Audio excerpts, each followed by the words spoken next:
Friends, તો આજે આપણે બનાવી રહ્યા છે બાસમતી ચોખાનો પુલાવ. તો પહેલાં આપણે 2 વાટકી ચોખા લઈ લઈએ.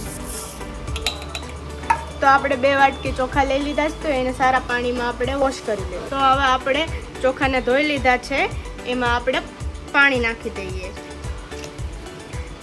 2 ગ્લાસ પાણી નાખ્યું છે. હવે એને કલાક સુધી એમને રહેવા. સોયાબીન લઈ લીધા છે, તો હવે એને આપણે પાણીમાં બોઇલ કરી લઈએ.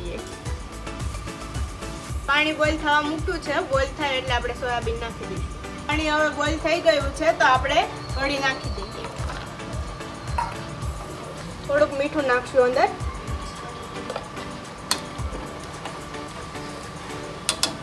તો હવે સોયાબીનની વડીને 10-15 મિનિટ રહેવા દઈશું.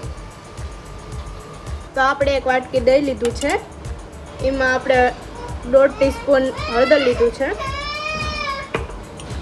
ટેસ્ટ અનુસાર નમક લીધું છે, 1 ચમચી ધાણા જીરું છે. હવે આપણે એને સોયાવડી અંદર નાખી દઈશું. તો હવે બધું મિક્સ કરી લઈશું. તો આપણે આમાં નાખવાનું છે શેઝવાન ફ્રાઈ રાઈસ મસાલો. તો આ શેઝવાન ફ્રાઈ રાઈસ મસાલો આપણે આખો નાખી દઈશું.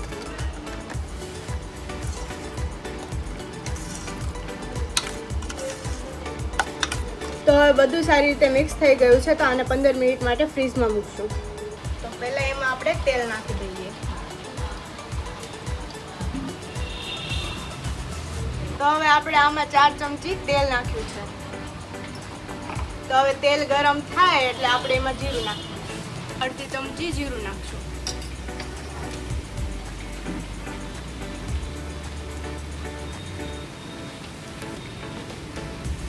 1 લાલ મરચું, 2 તજના ટુકડા, 1 ફૂલ, 3 લવિંગ અને 4-5 કાળી મરી.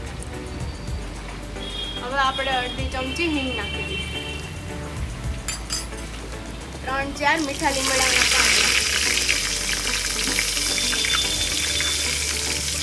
3 ડુંગળી કાપી છે, તો 3 ડુંગળી નાખી દઈશું.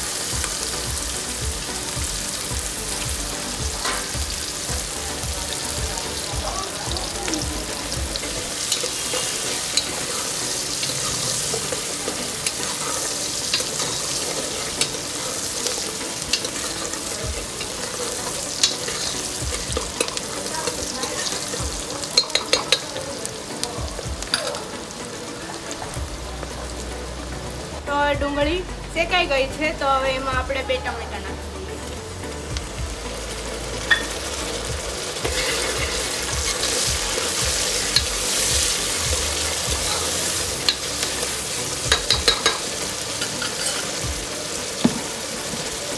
તો હવે ટામેટા શેકાઈ જાય એના માટે આપણે થોડુંક મીઠું નાખી દઈએ.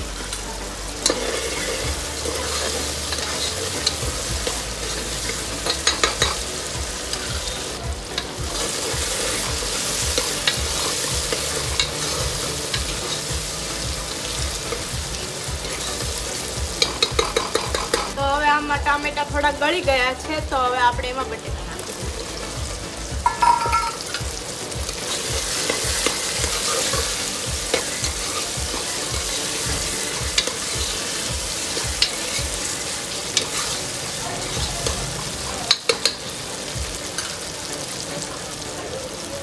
અડધી વાટકી વટાણા નાખી.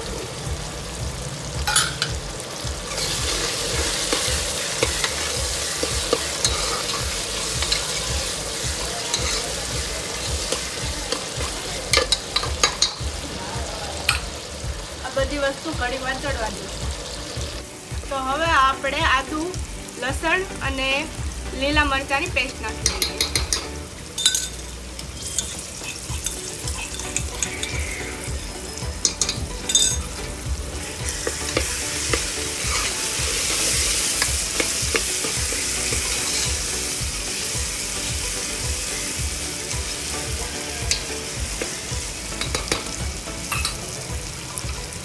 સોયાવડી અને દહીં જે મિક્સ કર્યું હતું એ નાખી દઈએ.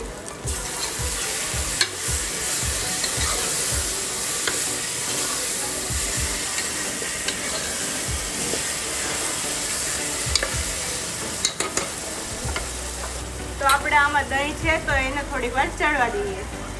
આ પલાળેલા ભાતને હવે અંદર નાખી દઈએ.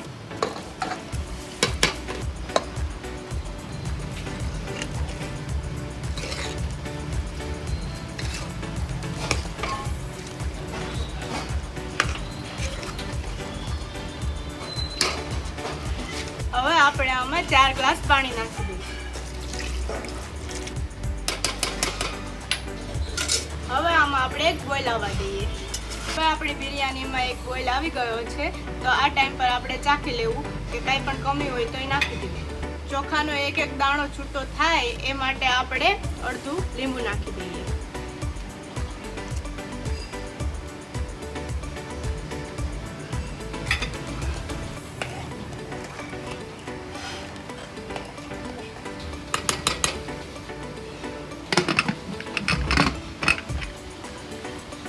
હવે આપમાં 3 સીટી થવા દઈએ.